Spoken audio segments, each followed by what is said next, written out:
I would get an image, and I was good at non-analytical sketching. And how I got good at that was at BYU in a biology class. It could have been biology 101. It was very early on. And I remember I had this old professor who was a real stickler for scientific sketching and scientific record keeping, that kind of stuff.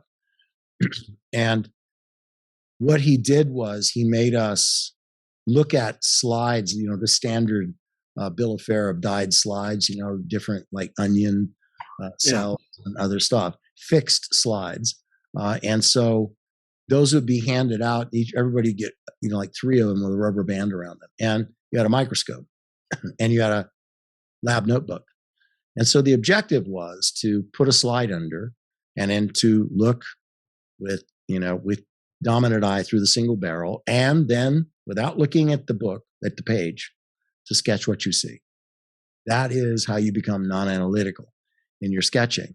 And what his objective was that as a scientist doing things like that as soon as you take your eye off the barrel and you start filling in the sketch, that now he didn't use terms like analytical overlay or anything else. He said, now you're imagining what it's supposed to look like. You're calling on memory and imagining what it's supposed to look like. That was amazing, right? That a guy is calling it that in the 70s when I'm at university. And then so you started off really bad.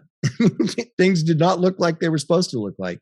But as you trained your brain to engage with your hands to sketch, it got better and better and better. And you'd go to a different slide and get better and better and better. And once we had done that, like say Tuesday, we spent our entire class time, lab time doing that. And then so Thursday, back again, this time, different slides, stereoscope. So now you've got a stereoscope and you're looking both eyes in. Don't take your eyes off. You sketch what you see without taking your eyes off of the microscope. And that was my first exposure to something called non-analytical sketching. There's a really good book called Drawing on the Right Side of the Brain, which must be in its 35th printing now. That was one of the books that was at the remote viewing unit as well. And it's a really good book to teach you non-analytical sketching. And I've seen it improve remote viewer sketching like 20-fold. It's, a powerful book. I recommend people get that. The other exercises that they would do there is in the unit is they would put up an easel with paper on it, what we used to call butcher paper. And you would put if you were dominant right hand, you put your right shoulder forward of the easel so you could not look back and see what you were sketching.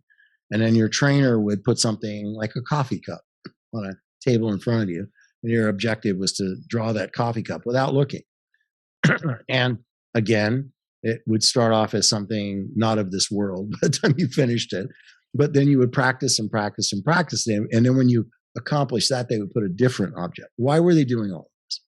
Because they wanted you in your mind's eye as you are, right? As you are detecting something in waveform and your conscious mind is decoding it and you are visually perceiving it through that detect decode process, that your ability to objectify it rapidly and without imagining what should be there was critical to the process of being a good remote viewer.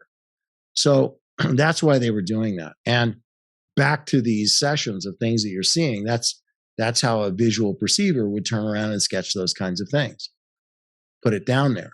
If you enjoyed this video, please hit the like, subscribe, and notification buttons. Additionally, if you have any feedback, please put something in the comments below. And lastly, if you want to watch the full episode of this clip, you can find it above. Thanks again for watching.